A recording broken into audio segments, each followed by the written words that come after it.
la Franja de Gaza. Pero, en cuanto disparan contra un hospital, de repente todos se manifiestan contra la violación de las leyes de la guerra. Somos como el jugador que nunca deja de jugar sucio, pero cuando a alguien le toca, se tira al suelo y grita falta. Nosotros hacemos, deshacemos, matamos, asesinamos. En cuanto alguien nos roza, nos tiramos al suelo, nos revolcamos, falta, penalti, gol, tarjeta roja. Ese es Israel.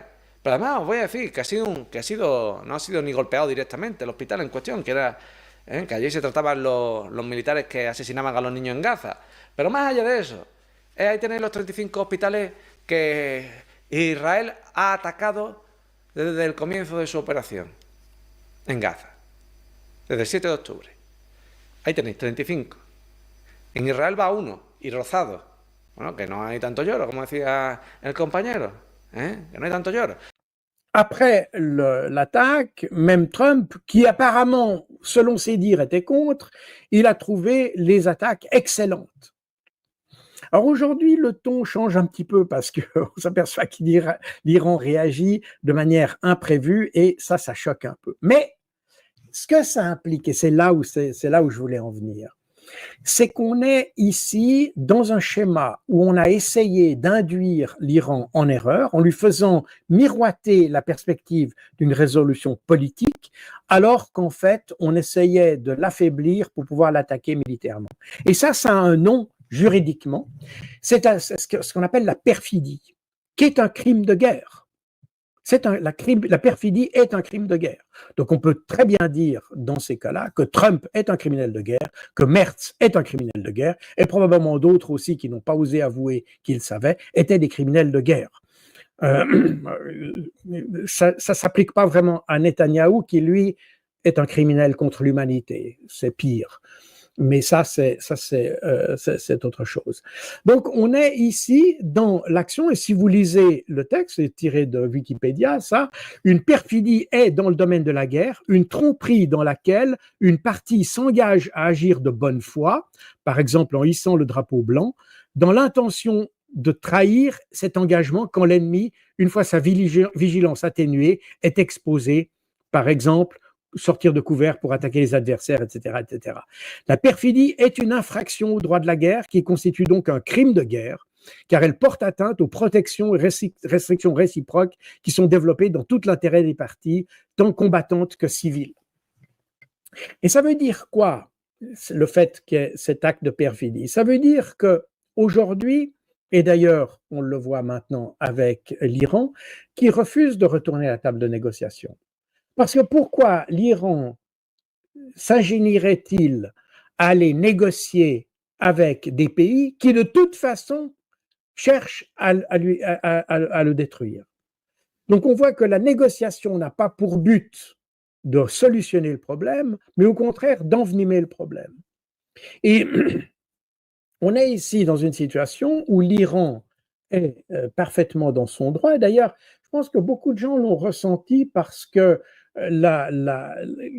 l'opinion que l'on a d'Israël, qui est déjà pas très haute, je pense qu'elle est encore baissée d'un cran un peu partout, y compris d'ailleurs aux États-Unis, où le mouvement Make America Great Again, le mouvement de Donald Trump, est actuellement divisé sur cette question. Parce que tout le monde s'est aperçu qu'on était dans un processus de négociation qui visait à résoudre le problème, et que 2 jours avant qu'on ait une des étapes de cette discussion, c'est-à-dire hier, dimanche, eh bien vendredi, les Israéliens frappent.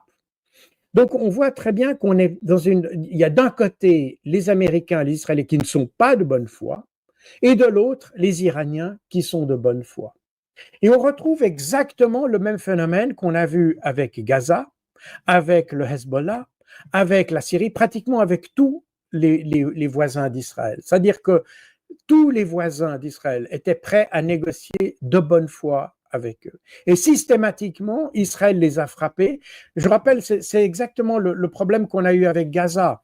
quand on parle de Gaza et quand vous parlez des terroristes, alors ça c'est particulièrement frappant quand on voit, parce que personne ne définit ce qu'est le terrorisme du Hamas, n'est-ce pas?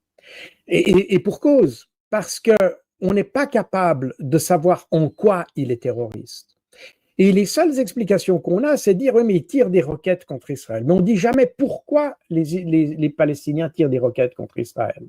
Et systématiquement, on a exactement le même phénomène qu'ici. C'est-à-dire que Israël négocie un accord de cessez-le-feu, c'est à Gaza, avant, donc je parle des années qui ont précédé le 7 octobre, y compris le 7 octobre d'ailleurs. Donc Israël négocie un accord de cessez-le-feu, tout le monde s'y tient, mais les Israéliens frappent quand même les Palestiniens, et parce que les Israéliens considèrent qu'éliminer un dirigeant palestinien n'est pas une interférence, ou plutôt n'est pas enfreindre l'accord de cessez-le-feu. Et vous n'avez pas de contamination nucléaire par ailleurs?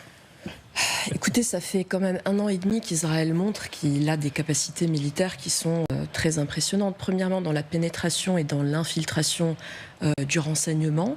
On l'a vu, par exemple, avec le Hezbollah au Liban, c'était spectaculaire, leur manière de...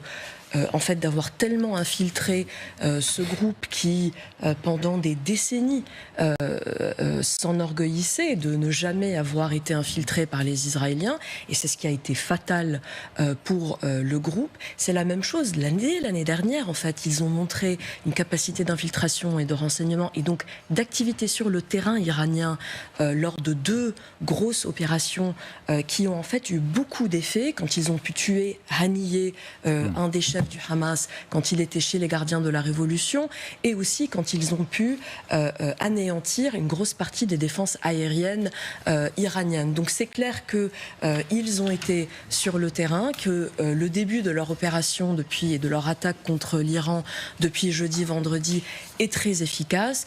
Maintenant, il y a une différence entre commencer d'une manière assez impressionnante et pouvoir aller jusqu'au bout et atteindre l'objectif affiché par le Premier ministre, qui est l'élimination. So much so that even Israeli comedians are taking to the bombed out streets of Tel Aviv to mock their leaders for bombing every country in the Middle East. Shalom from Tel Aviv. Today I'm giving you a guided tour of what happens when you bomb other countries for fun and act surprised when they shoot back. Stick around. Next stop, denial and international outrage. Thanks to your support, we've been ignoring war crimes since 1948. More worrying for Israel is it's running out of interceptor missiles for its Iron Dome air defense system, with US officials now worried that further retaliation from Iran will drain the US global missile stockpile to a horrendous level in coming days. This reality is not lost on ordinary Israelis, who see clearly the writing on the wall and are now fleeing the Jewish state in record numbers, which has forced the Israeli government to ban its citizens from leaving by air. A new report claims that Israel is now paying thousands of dollars to escape Israel by small yachts from the port cities of Haifa and Ashkelon. And as the situation turns ever worse for Israel, the greater the probability it will carry out a false flag attack to drag the United States into its war. Because here's the thing. Israel cannot defeat Iran, and nor does it have the capability to hit Iran where it counts, deep inside its mountain fortresses. And you can't end Iran's nuclear program until you destroy its uranium enrichment capabilities, which can only be reached with US bunker buster bombs.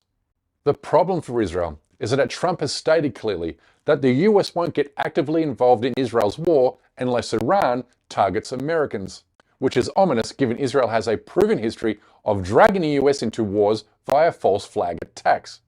Remembering that it bombed a US naval ship killing 34 American sailors in 1967, in an effort to expand its war of choice against Arab states that same year. But let me finish with this. What frustrates and maddens me the most is the thought of how many lives could have been saved in Gaza had Iran or anyone else hit Israel this hard and much sooner. That said, we must accept good news wherever we can find it. And the great news here is Israel is heading towards a shattering defeat because its allies are cutting it. Now, regarding the ongoing situation in Iran, I know there has been a lot of speculation amongst all of you in the media regarding the president's decision-making and whether or not the United States will be directly involved. In light of that news, I have a message directly from the president, and I quote, "Based on the fact that there's a substantial chance of negotiations that may or may not take place with Iran in the near future, I will make my decision whether or not to go within the next 2 weeks." That's a quote directly from the president for all of you today. So we'll kick it off for questions here in our new media seat. We have Eli Lake from the Free Press. Eli, go ahead. And Thanks so much for having us. Thank you. The Free Press. The decision to extend the, I guess, delay in enforcing the TikTok ban. Sure. Can you talk about? C'est ce qu'on appelle la perfidie, qui est un crime de guerre. La perfidie est un crime de guerre. Donc on peut très bien dire dans ces cas-là que Trump est un criminel de guerre, que Merz est un criminel de guerre, et probablement d'autres aussi qui n'ont pas osé avouer qu'ils savaient, étaient des criminels de guerre. Ça ne s'applique pas vraiment à Netanyahou qui, lui, est un criminel contre l'humanité. C'est pire.